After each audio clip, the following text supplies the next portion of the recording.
8.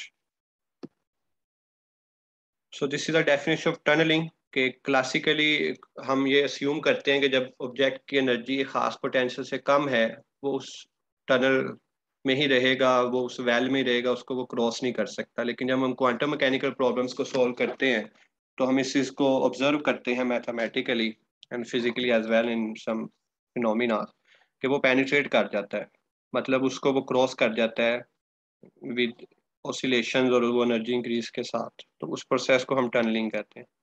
जो पीपीएससी 2020 था उसमें टनलिंग का क्वेश्चन इस तरह आया हुआ था कि डायग्राम दी हुई थी और उसके अकॉर्डिंगली उसने टनलिंग का कॉन्सेप्ट पूछा हुआ था।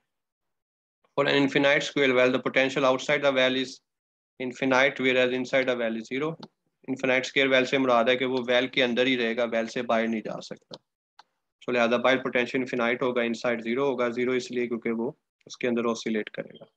Energy of a 1D harmonic oscillator इस, तो ये फॉर्मूला है n+1/2h का ओमेगा। यहाँ पे आप नोट जरूर कर लें। एक आइसोलेटर ऑसिलेटर जिसे कहते हैं आइसोट्रोपिक ऑसिलेटर, तो उसकी एनर्जी का फॉर्मूला 3/2 के साथ आता है क्योंकि उसमें एक एक्स्ट्रा डिग्री ऑफ फ्रीडम होता है। तो लिहाजा ये नोट डाउन कर लें, हो सकता है वो इसके बारे में पूछ रहे। तो same formula but there is +1 in a ground state energy. और ग्राउंड स्टेट एनर्जी की बात की जाए और 1D हार्मोनिक ऑसिलेटर तो n 0 हो जाएगा, तो इसका ग्राउंड स्टेट एनर्जी आ जाएगी हाफ h का ओमेगा और इसकी ग्राउंड स्टेट आ जाएगी 3/2 h का ओमेगा। ग्राउंड स्टेट से मुराद है आपका n 0 है, आप ग्राउंड स्टेट पे।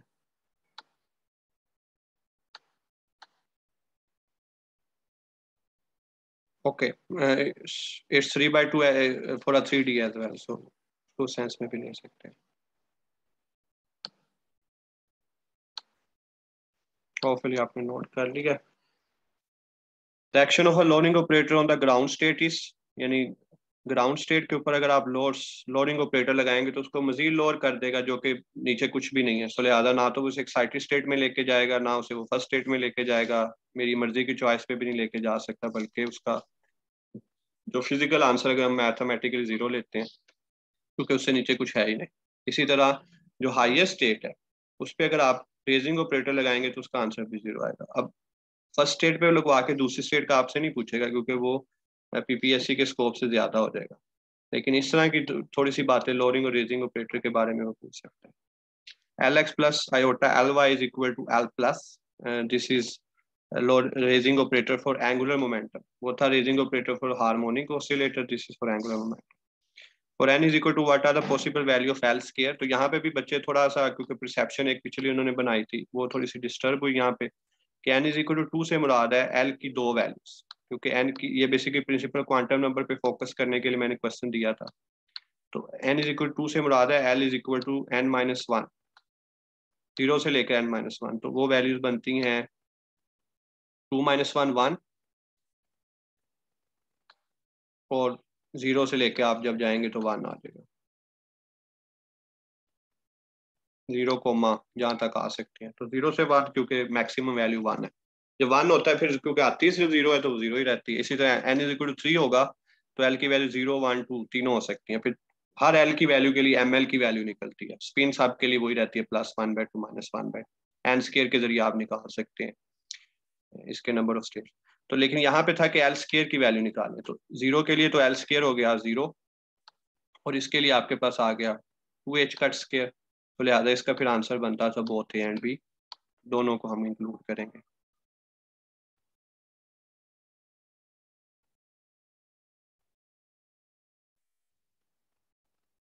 The attraction among the electron and proton in hydrogen atom is, तो सिंपल ये कूलम्बिक पोटेंशियल है और आपको पता है पोटेंशियल 1/r के होता है, जितना फासला बढ़ेगा पोटेंशियल जो अट्रैक्शन है कम होगी। सो लिहाजा it's proportional to 1/r। Identical classical particles are distinguishable whereas identical quantum particles are indistinguishable। ये रिपीट है लास्ट टेस्ट से, इस पर डिस्कशन हमारी हुई थी। Which of the following is a correct statement कि ये आपकी है परमुटेशन ऑपरेटर जो कि अप्लाई हो रहा है एक वेव फंक्शन पे और वो क्या कर रहा है कि जब उसके अंदर वेरिएबल्स चेंज हो रहे हैं तो वो एक माइनस साइन आउटपुट कर रहा है। और उसने कहा है कि यहाँ पे Sai anti symmetric wave function है, और अगर वही परमुटेशन ऑपरेटर उस पर अप्लाई हो, और I think we are recording, yes we are recording. So वो क्या होगा, आगे पीछे आ जाए लेकिन प्लस साइन आए जबकि सिमेट्रिक वेव फंक्शन। थर्ड में कहा गया कि परमुटेशन ऑपरेटर अप्लाई हो, ये चेंज हो और वेव फंक्शन एंटी सिमेट्रिक ही हो लेकिन साइन प्लस रहे और सिमेट्रिकली प्लस, तो इस पर डेफिनेशन लगती है कि ये ठीक रिलेशन है। एंटी सिमेट्रिक में माइनस बाहर आता है, सिमेट्रिक में प्लस बाहर आता है। ये फर्मियोन्स के लिए है, ये बजोन्स के लिए। तो लिहाजा ए और बी जो है वो करेक्ट आंसर है परमुटेशन ऑपरेटर। ये उसी फाइल से हैं, बेसिक परमुटेशन ऑपरेटर की डेफिनेशन है।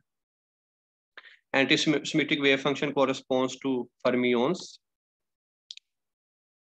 for example electrons. The wave function of system containing n identical particles are either total symmetric or total antisymmetric, and a wave function with mixed symmetry does not exist.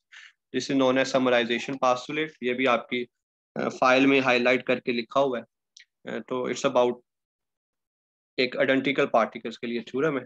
तो ये आप poly exclusion principle क्या है कि no two electrons can occupy same state, और Slater determinant क्या है कि आपका जो वेव फंक्शन है, जो एंटी सिमेट्रिक वेव फंक्शन का, जो कि हार्ट्रे और फोक ने अपनी एफर्ट करके किया स्लैटर डिटर्मिनेंट की मदद से, तो वो बेसिकली वहां से पता लगा। If they are 10 bosons how many states are required at least, कम से कम, तो वो एक है क्योंकि बजोन्स एक स्टेट में ही एग्जिस्ट कर सकते हैं। बजोन कंडेंसेशन की तारीफ आपके हैंडआउट्स में लिखी हुई है, तो यही है कि अगर वो चाहें तो वो एक ही स्टेट में सारे कंडेंस कर सकते हैं।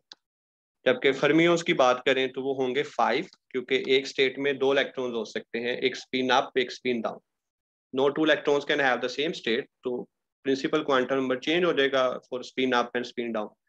तो एक में 2 हैं, 2 में 4, 3 में 6, 4 में 8, 5 में 10। If perturbed and unperturbed Hamiltonian can be written as sum or difference, तो हमारे पास आएगी टाइम इंडिपेंडेंट परटर्बेशन थ्योरी भी हो सकती है, टाइम डिपेंडेंट परटर्बेशन थ्योरी भी हो सकती है, डिपेंड अपॉन के परटर्ब हैमिल्टोनियन कैसा है। सो लिहाजा बोथ ए एंड बी। अगर ना लिखा जा सके then W K B method.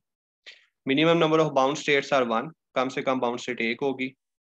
Last को टेस्ट से रिपीट है। For W K B method the potential energy varies random slowly, ये भी लास्ट से रिपीट है क्योंकि लास्ट में हमने ऑलमोस्ट परटर्बेशन और इस अप्रोक्सीमेशन से मोस्टली कर लिए थे, मजीद क्वेश्चन बनता नहीं है। WKB approximation is not applicable when the momentum is too large. Again last से ये सॉरी small है, से repeat है। And Pauli exclusion principle does not apply to, ये तो सब पे अप्लाई होता है, इलेक्ट्रॉन्स पे भी, न्यूट्रॉन्स पे भी, हाइड्रॉन्स पे भी।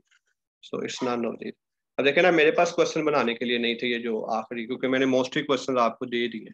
पेपर के लिए भी यही है आपके, ये जो 45 प्लस 15 20 65 प्लस 25 ऑलमोस्ट 90 MCQ बनते हैं। कुछ डिस्कशन में भी ग्रुप में हमने किए हैं, तो दे आर ऑलमोस्ट